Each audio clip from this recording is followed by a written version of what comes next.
শুক্রবার সকালে দিল্লির বায়ু দূষণের মাত্রা বিপজ্জনক মাত্রায় ঠেকল। সুইস মনিটর আইকিউ এয়ারের তথ্য বলছে, বায়ু দূষণের সূচক 727-এ গিয়ে ঠেকেছে। দেশের রাজধানীর বায়ু দূষণ দিওয়ালি থেকেই খারাপ স্তরে ঘোরাফেরা করছে।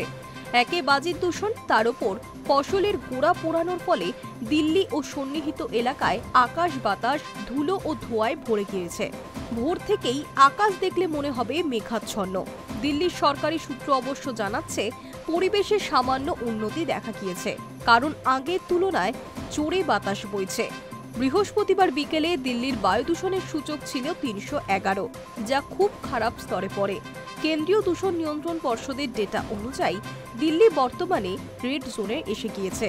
একাংশের মতে সরকারি যে ডেটা পাওয়া যাচ্ছে তা বিভ্রান্তিকর, কারণ বিদেশি সংস্থাগুলির মনিটরের সঙ্গে তা মিলছে না।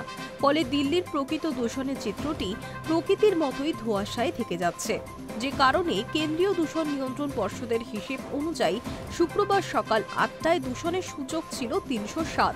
বিশেষজ্ঞদের অনুমান, হঠাৎ করে একদিনে দিল্লির দূষণের মাত্রা ভয়াবহ আকার নেওয়ার কারণ গুরু পরব, অর্থাৎ গুরু নানক জয়ন্তী। ওই দিন ব্যাপক হারে বাজি ফেটেছে।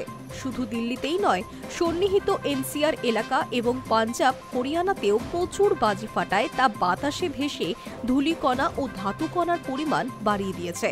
কেন্দ্রের একটি তথ্য বলছে, হরিয়ানা ও পাঞ্জাবে ফসলের গোড়া পোড়ানোর কারণে রাজধানীর বাতাসে PM 2.5-এর পরিমাণ গতকালই 9.48% বাড়িয়ে দিয়েছে, যা এই বছরের শীতে সর্বোচ্চ।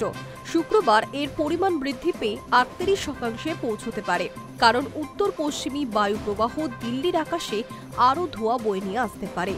High News network.